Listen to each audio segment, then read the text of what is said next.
नमस्कार, आपका स्वागत है हमारे चैनल राजकाज में, जहां हम प्रयास करेंगे आपकी हर उन समस्याओं को दूर करने का जो आप और हम गवर्नमेंट ऑफिस में काम करवाने के दौरान फेस करते हैं। अगर आपको हमारा यह प्रयास अच्छा लगे तो चैनल को सब्सक्राइब कर लें और बेल आइकन को जरूर प्रेस करें। तो चलिए आगे बढ़ते हैं आज के टॉपिक के लिए। आज का हमारा टॉपिक है प्लॉट फ्लैट जमीन की रजिस्ट्री कैसे करवाएं या पट्टे का रजिस्ट्रेशन कैसे करवाएं। रजिस्ट्री क्या है?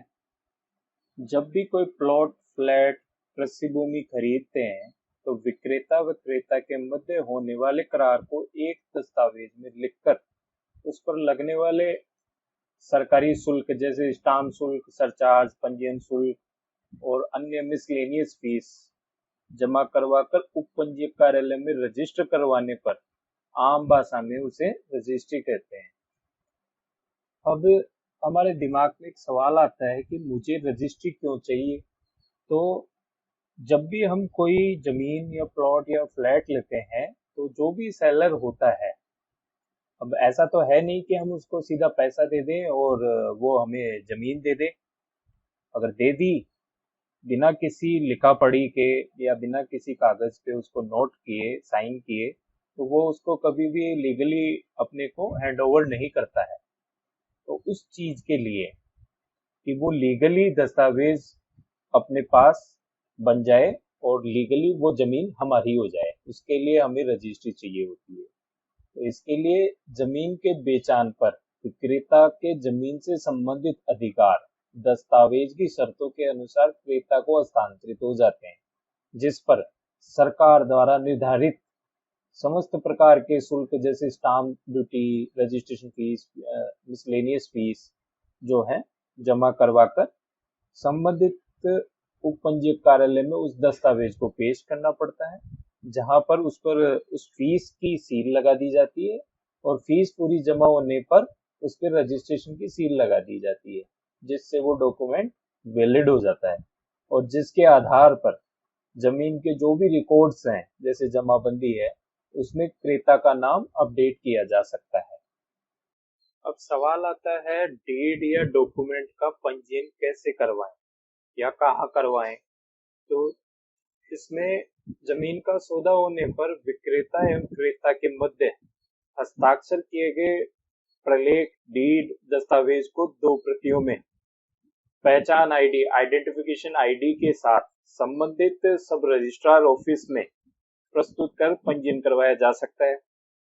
अब संबंधित उपपंजीयक कार्यालय कौन सा होगा? तो ये सरकार ने निर्धारित कर रखा है कि जहाँ पे तहसील है वहां पे या ब्लॉक लेवल पे इन पे ये कार्यालय होते हैं, तो वहां पे आप अपनी जमीन का पंजीयन करवा सकते हैं। कार्यालय में जो प्रॉपर्टी है उसकी डीएलसी से मार्केट वैल्यू निश्चित कर अथवा जो सौदे की रकम होगी उनमें से जो ज्यादा होगा उस पर निर्धारित शुल्क जमा करने के पश्चात विक्रेता क्रेता और गवाह के फोटो व अंगूठा निशानी ले ली जाएगी और पंजीयन की कार्रवाई पूर्ण होने पर हस्ताक्षरित दस्तावेज का एक सेट लौटा दिया जाता है। जैसे ही हम सब रजिस्ट्रार ऑफिस में जाएंगे वहां हम डॉक्यूमेंट सबमिट करेंगे, वहां पे वो उस डॉक्यूमेंट के अनुसार उसकी वैल्यूएशन चेक करके या फिर जो सौदे की रकम तय हुई है कि जैसे मार्केट वैल्यू उसकी 40 लाख बन रही है और सौदा हमारा 50 लाख पे सेट हुआ है, तो इन दोनों में से जो ज्यादा है अर्थात जैसे 50 लाख ज्यादा है तो उस पे जो गवर्नमेंट ड्यूटी बनती है वो ले ली जाएगी और उस पर रजिस्ट्रेशन की कार्रवाई पूरी करके उस दस्तावेज की एक कॉपी ऑफिस में रख ली जाएगी और एक कॉपी आपको लौटा दी जाएगी। अब दिमाग में एक सवाल आता है कि पंजीयन ऑफिस में इस पंजीयन प्रक्रिया में कितना समय लगेगा।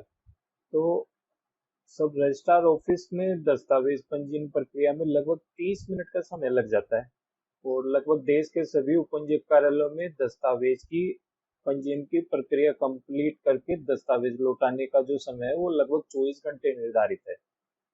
और जितने भी प्रकार के दस्तावेज होते हैं उनमें ये प्रक्रिया लगभग सेम है। मतलब उसमें आपको वही 2 सेट में डॉक्यूमेंट ऑफिस में जमा कराना पड़ता है। वही आपके अंगूठे और फोटो निशानी वहां पे दर्ज की जाएगी, और वही सेम प्रोसेस रजिस्ट्रेशन की जाएगी, जिसमें स्टाम्प ड्यूटी लेना होगा और रजिस्ट्रेशन का नोट लगाना होगा रजिस्ट्री में। तो ये प्रक्रिया लगभग सभी दस्तावेज में सेम रहेगी।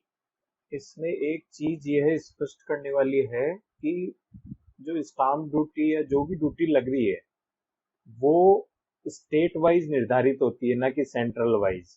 तो हो सकता है कि आपके स्टेट में अलग ड्यूटी लग रही हो और किसी और स्टेट में ड्यूटी उससे थोड़ी कम हो या ज्यादा हो। तो ये आपको उसकी वेबसाइट पे जाके ड्यूटी पता कर लेनी चाहिए कि उस पर ड्यूटी लग रही कितनी है। कि जैसे सेल डीड है उस पर 6% लग रही है, गिफ्ट डीड है उसमें 2.5% लग रही है। तो ये ड्यूटी जो है वो स्टेट वाइज अलग अलग हो सकती है। वर्तमान में देश के लगभग सभी राज्यों में पंजीयन प्रक्रिया ऑनलाइन है, जिसमें दस्तावेज में जो प्रॉपर्टी होती है उसकी वैल्यूएशन के लिए हमें किसी सॉफ्टवेयर में उसकी वैल्यूएशन करके वहाँ पे पार्टी डिटेल्स और जो फीस हमें सबमिट करनी है वो वहाँ पे किसी माध्यम से, जैसे ई ग्रास हो गया या चालान हो गया या स्टाम्प हो गया, स्टॉक होल्डिंग ई स्टैम्प हो गया या ई रजिस्ट्रेशन फीस हो गई, तो उसके माध्यम से वहाँ जमा करा के और ऑनलाइन उसकी फीडिंग करके डॉक्यूमेंट सब रजिस्ट्रार ऑफिस में पेश करना पड़ता है। तो जिसके लिए यहाँ आप 2 उदाहरण ले लेते हैं, एक राजस्थान का और एक एमपी का। तो हम देखते हैं राजस्थान। तो राजस्थान के जो प्रॉपर्टी वैल्यूएशन की वेबसाइट है उसका नाम है epanjin.nic.in। वहां पर हम जब प्रॉपर्टी वैल्यूएशन करके कंप्लीट करते हैं तो हमें एक सिटीजन रेफरेंस नंबर मिलता है। वो सिटीजन रेफरेंस नंबर उस डॉक्यूमेंट के साथ हमें जो पर्टिकुलर एसआर है, सब रजिस्ट्रार ऑफिस है, वहां पे उसको सबमिट करना पड़ता है। वो जो सिटीजन रेफरेंस नंबर है उसको एसआर वहां पे इंपोर्ट करेगा, जो उनका सॉफ्टवेयर का मॉड्यूल है इंटरनली, उसमें इंपोर्ट करने के बाद उसको वेरीफाई करेगा कि भाई उसने डॉक्यूमेंट सही भरा है कि नहीं भरा है। और अगर डॉक्यूमेंट में उसको कोई कमी लगती है तो वो उसको रिफ्यूज कर देगा और आपको वापस लौटा दिया जाएगा। और अगर डॉक्यूमेंट ओके है तो वो उसमें टोकन जनरेट हो जाएगा, एक उनका इंटरनली नंबर जनरेट हो जाएगा, और उसमें वो सारी डिटेल्स उसको वेरीफाई करेगा, जिसमें पार्टी डिटेल्स है, वैल्यूएशन है, जो हमने पैसा जमा किया है उसकी रिकॉर्ड उसमें चेक किया जाएगा। फिर उसके बाद में उसमें आपके फोटो और अंगूठे बायोमेट्रिक के माध्यम से ले लिए जाएंगे और दस्तावेज पे उसका प्रिंट आउट निकाल के और आपको भेज दिया जाएगा, और बाद में उसको रजिस्टर कर दिया जाएगा। और रजिस्ट्रेशन की सूचना आपने जो मोबाइल नंबर उस सॉफ्टवेयर में दिया है उसमें मैसेज के थ्रू आपको उपलब्ध हो जाती है। तो या तो वो आपको हाथों हाथ मिल जाता है या फिर विद इन 24 आवर्स आपको उसकी सूचना मिल जाती है, जो आप उसमें दस्तावेज को कलेक्ट कर सकते हैं। दूसरा हम देख सकते हैं मध्य प्रदेश का। मध्य प्रदेश के लिए जैसे हम गूगल पे आईजीआरएस मध्य प्रदेश लिखेंगे तो वहाँ पे उनकी साइट खुल जाएगी, जहाँ पे संपदा जो है सॉफ्टवेयर है इनका, उसके माध्यम से इसको ऑनलाइन किया जा सकता है, जहाँ पे सिटीजन रजिस्ट्रेशन की प्रक्रिया ऑनलाइन करेगा अपनी पर्सनल डिटेल्स वहाँ फिल करके, और उसमें फिर डॉक्यूमेंट ड्राफ्टिंग वगैरह होगी और डॉक्यूमेंट के साथ उसकी फोटो और आईडीज वगैरह प्लॉट का मैप वगैरह अपलोड होगा। और उसके बाद में जो स्टाम्प ड्यूटी बनती है वहाँ पे उसमें दिखा दी जाएगी जो उसको पे करनी है। फिर उसके आधार पे वो जब उसको रजिस्ट्रेशन कराना है उसका टाइम स्लॉट बुक करके फर्स्ट रिव्यू के लिए डॉक्यूमेंट वो सबमिट करेगा, जहाँ पे उसके फोटो आईडी, फोटो और बायोमेट्रिक जो उसका थंब इम्प्रेशन है वगैरह उसका ले लिया जाएगा। अगर डॉक्यूमेंट ओके है तो उसके पूरी फीस उसमें जांच करके उसका बायोमेट्रिक लिया जाएगा।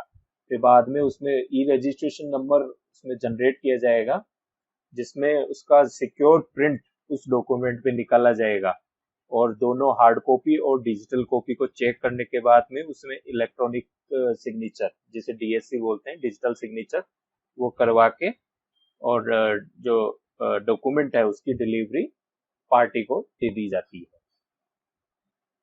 आशा करते हैं यह वीडियो आपको पसंद आया होगा और इसने आपकी कुछ समस्याओं को दूर भी किया होगा। तो हम और प्रयास करेंगे आपको इसी प्रकार से अन्य वीडियोस उपलब्ध करा पाएं जिनसे आपकी गवर्नमेंट ऑफिस में होने वाली दिक्कतों को दूर किया जा सके।